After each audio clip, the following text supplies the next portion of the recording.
Alright, so I recently finished playing through Devil May Cry 5, and if you flip the number upside down, sort of, you kind of get a 2, which is the only other Devil May Cry game I've ever played. And this one is quite the jump from that one, although that's to kind of be expected. The first thing that was really interesting to me with this game was that I adjusted a lot smoother to its combo system than I expected.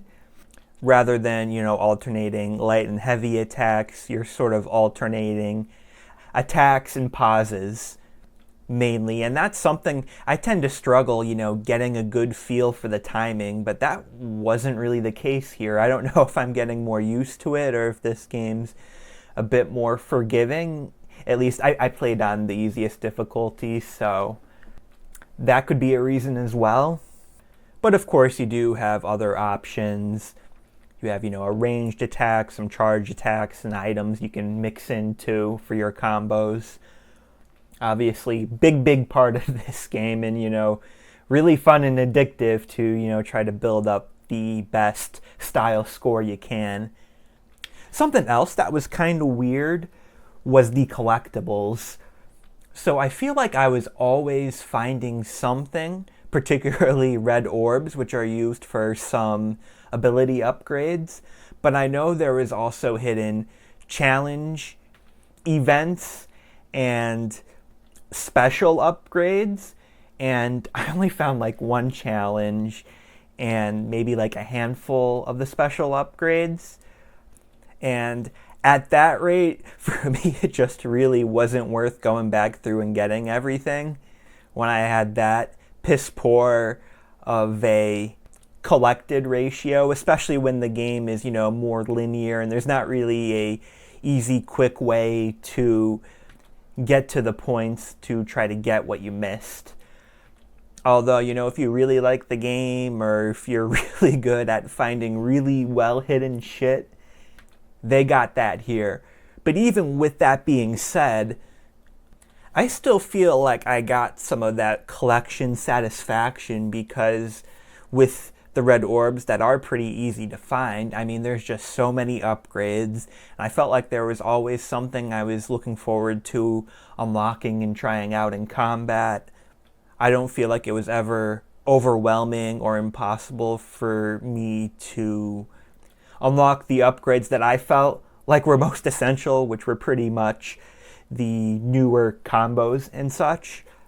Granted, I did go back later, did a little grinding, and unlocked pretty much the rest of the upgrades, except for EX Provocation, because, normally an upgrade is, in the tens of thousands orbs. A couple of the later ones are in the hundreds of thousands, but the EX Provocation one, which my understanding is a special taunt, is 3 million, and you need to unlock it for every single character, and I just didn't feel like that was worth it for me. Grinding was also a little weird. I wound up having to look up how to do it because you get Faust, like, midway through the game. It's a weapon for Dante, and you can kind of tell, okay, you can probably grind a lot of orbs with this. But then it's like even after a few upgrades, I felt like I was losing more than I was gaining. But then it turns out you needed to use Dante's gunslinger ability with Faust to really grind with it. And there's like a specific level they said to go to too. I think it was 12 or 13. It was the one where you can select any of the protagonists, and it's kind of just a chain challenge of a bunch of enemies, one floor after another, without anything really in between. I would say it was one of the weaker levels overall, just because I feel like a majority of the levels did such a great job of mixing, combat sections with, a little exploration and light platforming in between to sort of break it up a little bit. And that is, by far what I prefer. And that is, one of the few, and it may have been one of the first levels to not have that sort of format. And there's only a couple more like that, although they're more of, just a big boss fight. Obviously hard to not compare this game to Bayonetta, but I feel like Bayonetta had it spread out more, where this was sort of more late mid to late game. I don't know overall if one had a bit more than another in that regard. It's just hard to tell without just looking it up because of the way they're split up differently that way. It just gives off a different feel, if that makes any sense. I guess on the topic of comparing this game to Bayonetta, I do feel like Bayonetta did a better job with environment variety. I feel like a few of the levels sort of mixed together, being, either hell or city ruins or underground tunnels. I feel like Bayonetta did a much better job of, having that, standout variety between different levels. Also, don't get me wrong, I liked pretty much all of the main cast here. But I don't know, I feel like I gelled a bit more with Bayonetta in terms of appreciating her extreme confidence and attitude.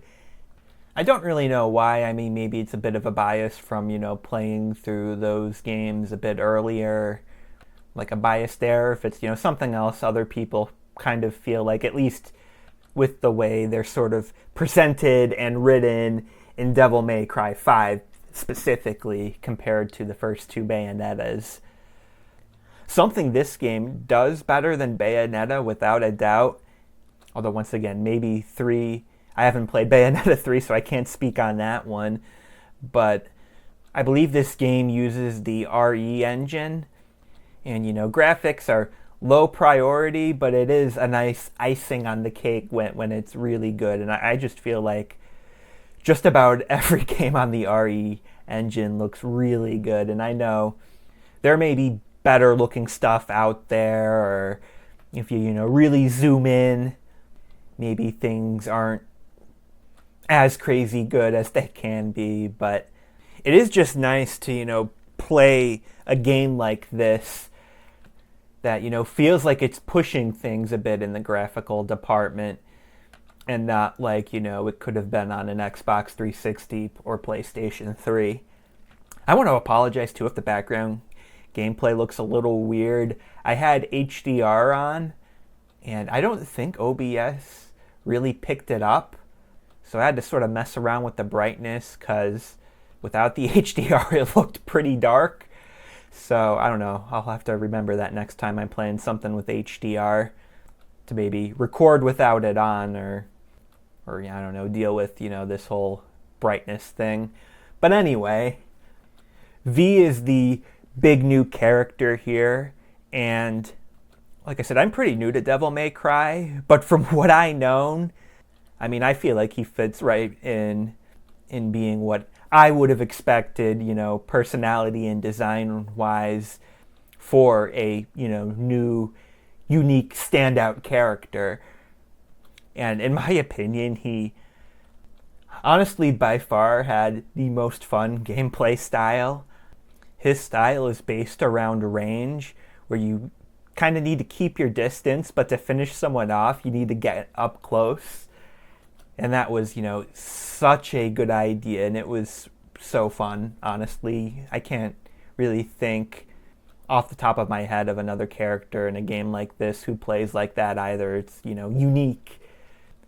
I did also like playing as everyone else, though. I think I preferred Dante to Nero, just because I really like weapon switching compared to the grapple, and I never quite got a hold of some of the arm mechanics. And I did have the Virgil DLC too, which, Virgil is a bit closer to Dante. I thought he was a bit better for my playstyle than Dante, but he does also have sort of that style swapping mechanic and a few different special abilities. So everyone definitely feels really unique, and there is, a lot of variety. That being said, I do think I prefer what Bayonetta does in sort of, mix matching different weapons together and being able to pick up weapons exclusively from enemies on the battlefield rather than being, a little more locked in, at least when you're not Dante or Virgil. Although, like I said, I feel like V's whole thing more than made up for that, though. I will say the Virgil DLC was a little disappointing, because all it really does is it lets you play as Virgil in any level, pretty much. But you need to redo the whole campaign, which, I don't know, I would have rather, pick and chose a couple of really good levels rather than go through everything all over again. I wound up just replaying the first level or two and doing the, I forget what it was called, but it was a general challenge mode, see how many floors you can clear. Granted, like I said, I read the description of the DLC and I knew we weren't getting like some sort of new, unique, special story levels, but like I said, I would have at least liked to have, carried over what I already completed in the main campaign for Virgil's campaign. Especially too when there is, a little curiosity. Like they had a unique cutscene in the beginning, but then, there's a boss fight against Virgil. I kind of wonder if there'll be any, unique dialogue or anything, but I don't feel like playing through that much of the game again for it. Could always look it up too. Ooh, I hope instead they do switch them up a little bit and it's the boss fight against the character you were playing as there. That would be kind of fun. But yeah, how about the timing on this one too? Wasn't expecting it to get a Switch 2 port all these years later, pretty much right when I was finishing it up. And overall, yeah, hoping for Devil May Cry 6. I'll definitely be there. I'm really enjoyed this game. And I'm right now, after a bit of a break, going to be debating, when I come back to this series, am I going to play 3 or 4 next, or do I dare try DMC Devil May Cry? And you got, 1 in the mix there too, so a lot to get to eventually. And, hopefully they click more like this game or the first 2 Bayonetta games than 2 did. Although, like I said, I knew 2 was the weaker one too going in, so that's, partially self-inflicted.